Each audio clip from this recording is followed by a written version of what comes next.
good news is that the most powerful biohacks are free. And in biohacking, the definition, and I thought really hard about this, it's the art and science of changing the environment around you and inside you so you have control. So first, what are the goals if you're a mom with 4 kids? I have 2 kids, and I know the goal is always, I just want to have enough energy, right? And I got to make sure I put food on the table and all these things. It's like, can I show up right now the way my family needs me? So what are the affordable or free things? What if you could hack your health without spending a fortune? In this special My Legacy episode, we're breaking down small, powerful habits that cause big results. Hosts Martin Luther King III, Andrea Waters King, Mark Kielberger, and Craig Kielberger dive into biohacking with their guests. Shetty and Radhi Devlukia reveal how resetting your taste buds can transform your health. And Deepak Chopra shares how you can get your own free personal health coach. Kicking things off, Dave Asprey drops 3 free or low-cost biohacks for more energy and better sleep. There was a lot of skepticism when biohacking came as an idea. That was great. Well, can I ask what gave you the drive to push through that skepticism to bring it to mainstream?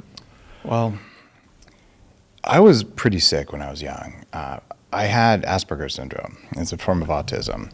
A lot of weird behavioral issues, fat, had arthritis since I was 14. And when I reversed all that with what is now biohacking, my goal was I want 5 people to read my blog. And if they don't go through the hell I went through, I have done my act of service. I thought about making it a nonprofit. I didn't collect a list. I didn't do anything.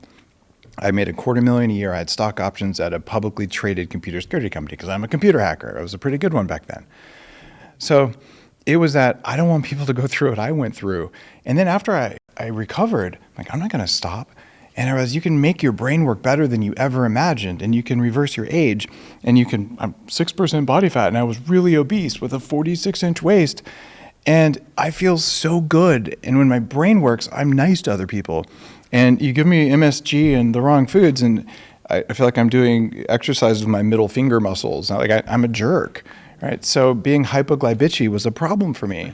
And so I'm like, I just want to teach people, and I write all my stuff. If I was 19 or 20 and I just would have known this, it would have saved me $1 million to recover. And the other $1.5 million was for longevity. I'm happy with that. But the suffering, all the times I was just a jerk to people, it was not because I was a bad person. It was because my hardware wasn't working right.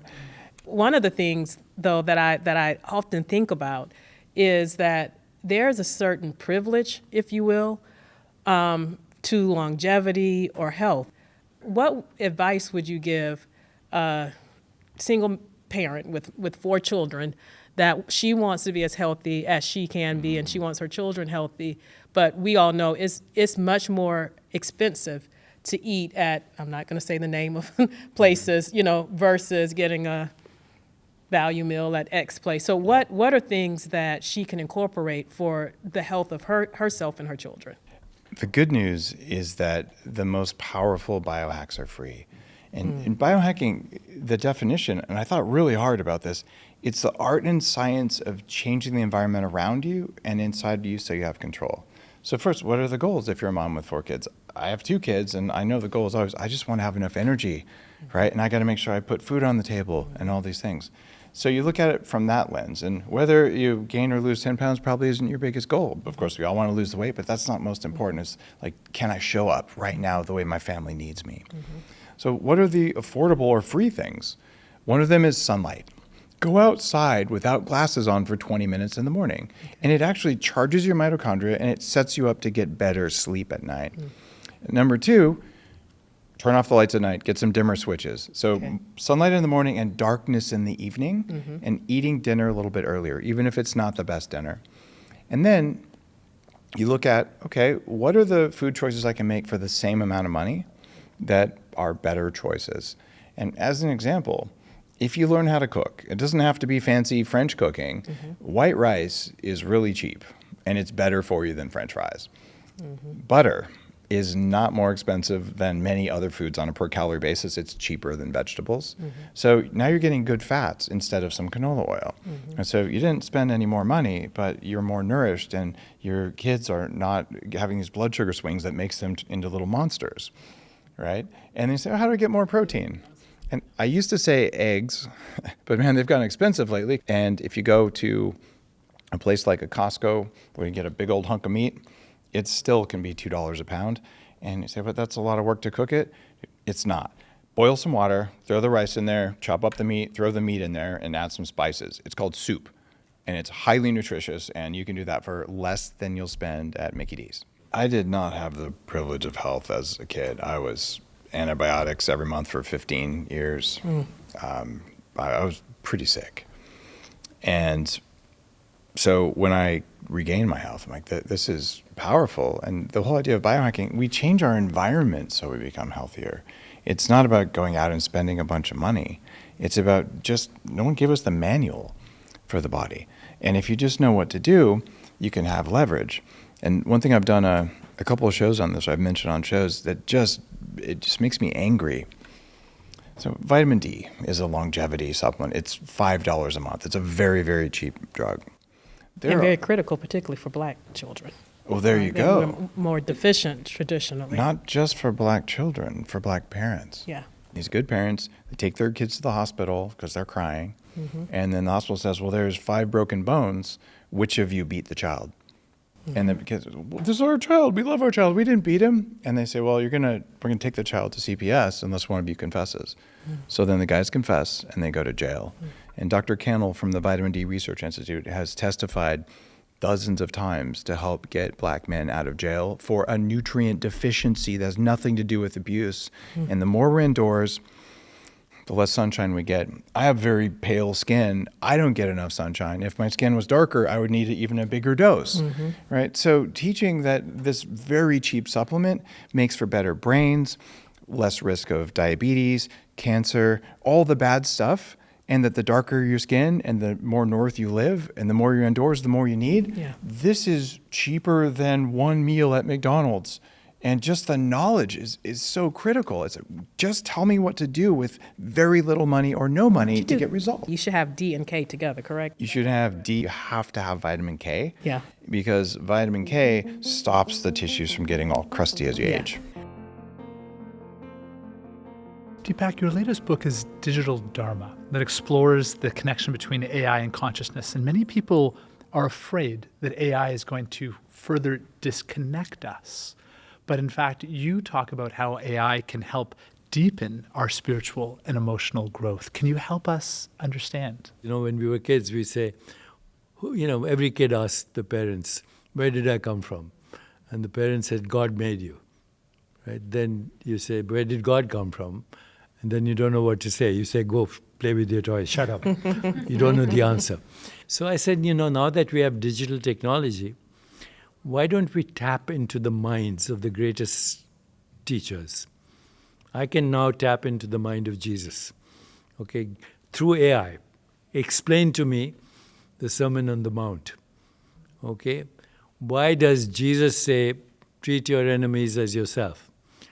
And the answer is, your enemy is yourself in another uniform with another conditioning, another cultural conditioning, whatever, economic conditioning, another skin color, but it's the same infinite source. So I can now do that with digital technologies. What did Plato have to say about it? What did Schopenhauer have to say? What did the sages of the Upanishads have to say about it? So the book I wrote is about 4 things. Number 1, how to use AI as a health coach. Help me sleep, help me regulate my immune system, help me with this nutrition. So health coach, both mental and physical. Research assistant, a way to reflect, self-reflection, as a personal guide for self-reflection. If I say, am I a body, am I a mind, am I a spirit? Give me reasons why not the body, because the body is constantly changing. Give me the reasons. What did the great luminaries of humanity think about it? How did they think about the mind? How did they think about the spirit? So it's a health coach, it's a spiritual guide, it's a research assistant, And it's actually, now what I've done is with my own AI, which is deepakchopra.ai, I decided, even in meditation, people have different needs. I want a meditation for sleep. I want a meditation for relationships. I want a meditation for feeling strong in the morning. I want a meditation for making me choose the right foods. And the AI will look at my database of meditations and create a new meditation for you, which I didn't create in the past, but it'll take all my stuff and then it'll consult all the meditation experts, not from now, from Jesus onwards or even before to now. So you can tap into the minds of Moses or Jesus or Einstein or Rumi, whoever you want. Now, with large language models, we've gone beyond that because you have the language of biology, language of mathematics, the language of physics, the language of religion, the language of spirituality, the language of the great scriptures. Without being conscious, AI is super intelligent, but it's not conscious because conscious is a much deeper, or spirit is not an algorithm. In fact, spirit is the absence of all algorithms. When you take away all algorithms, then you touch the divine. Like, follow, and subscribe to the My Legacy podcast. And most importantly, share this with someone who needs a reminder of their strength today. Your work emphasizes the importance of small, intentional actions to create a healthy and more meaningful life. We were hoping that you could give 1, 2, maybe even 3 suggestions backed by science for our listeners on what they can do to live their best lives possible. There's this one thing that I write about in my book, Keep Sharp, which is, it's classic because I write an entire book about this topic of brain health, and then I talk to my mom about it, and she says, "Can you explain it in a couple sentences?" You love moms. I wrote an entire book, Mom. Yes. But she, what should I do? And the thing I told her, and I mean this, is that you should take a brisk walk with a close friend and talk about your problems. Do that on a regular basis. The brisk walk is important because it's the best way to actually grow new brain cells. That has the greatest evidence behind it. There's obviously benefits to the way you nourish yourselves and the activities you pursue, how much rest, but movement in particular, and brisk movement, not intense movement, is the best for actually what they call neurogenesis. Human connection. Again, this is one of those things that we've known to be powerful, and now we have data to show that you make more oxytocin, the hormone that actually draws people together when you're spending time with people you love, friends and family. But the last one was a bit of a revelation for me, which is to talk about your problems, because we have long been told it's not the number of friends you have, it's the quality of those friendships. And what makes a quality friend? Someone you can be vulnerable around. It's a hack. If you can be vulnerable around that person, you know that they're a quality friend. So talk about your problems, and it really works. So that's something that we do on a regular basis, as Rebecca mentioned, to have that brisk walk, close person, talk about the problems. So, Jay, what would you say, because Radhi has obviously inspired so many people with her books and her, cooking and health. What would be one habit that she inspired, one bad, if you would say, habit that she inspired you to change? Oh yeah, it would definitely be my sugar intake. and I think this is a really important one for everyone, because I think people just don't understand the dangers of sugar and how much of it we're consuming. And especially in America, where I feel like so much of our food is just naturally filled with it, and how much of our diets have become infiltrated with packaged foods. Most of the things we're eating are not natural whole foods. And so I would say my diet as a whole has been completely reorganized and reshifted through Radhi. And it's actually it's a redefining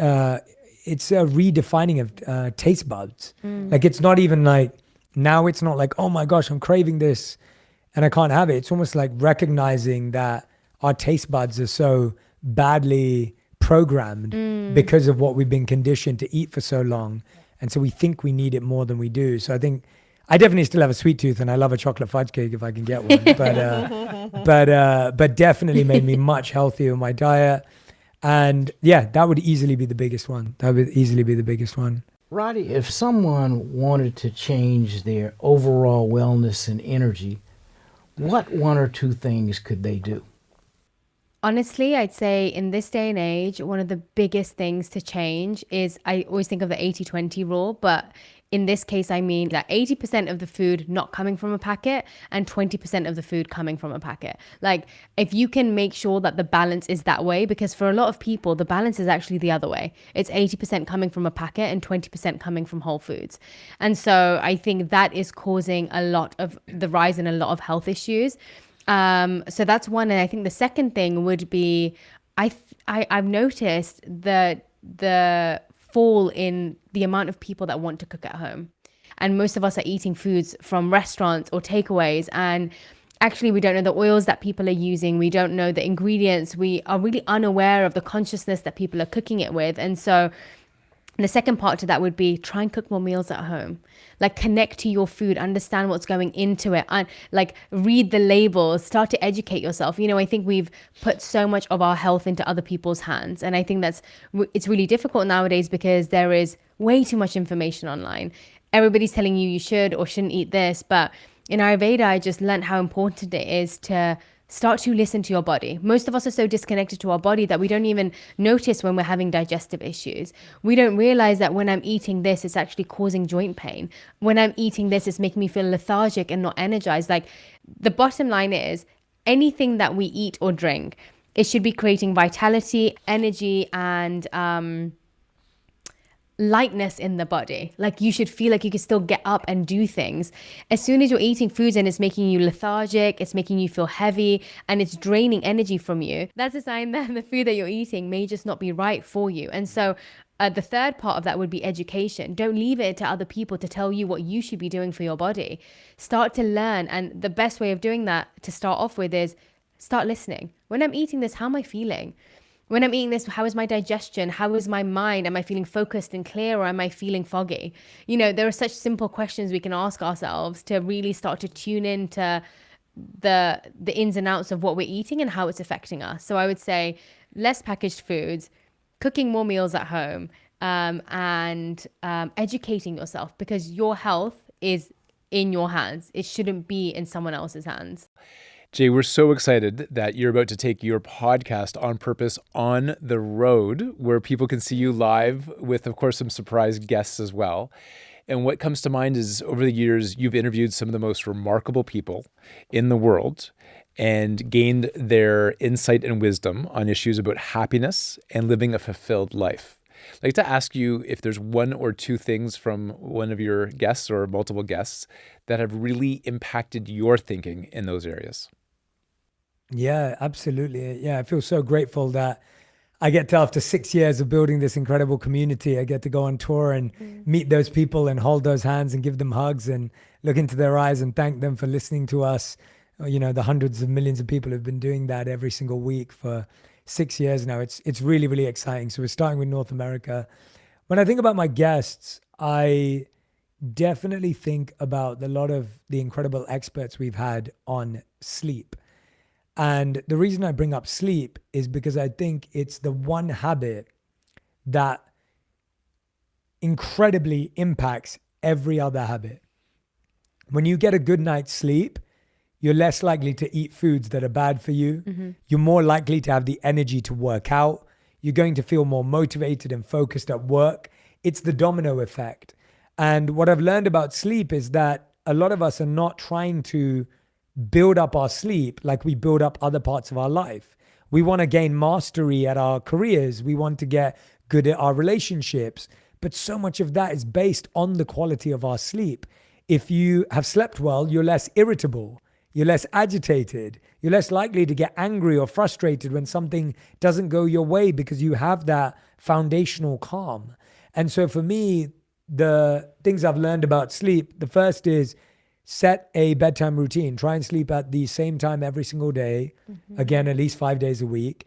Second is try and sleep in what's known as cave-like darkness. A lot of us today have flashing lights from TVs, from remote controls, from our phones, whatever it may be. Try and sleep in cave-like darkness as best as you can. Try and sleep in a temperature that's 63 to 68, 69 Fahrenheit. That's the recommended temperature. Slightly cooler. We actually sleep better when it's a little bit cooler than what we think. And the last one is have a bedtime routine. You know, eat a few hours before you get into before you're going to go to bed. Stop looking at your phone an hour before bed. Really create that energy to be able to switch off. And so sleep has been something I've focused on with a lot of my amazing guests, and the fulfillment and sleep can give so much fulfillment and peace in life. I think it would change so much of our day. Thank you for joining us for the Best of My Legacy. New episodes drop every Tuesday. Don't forget to subscribe so you never miss a moment.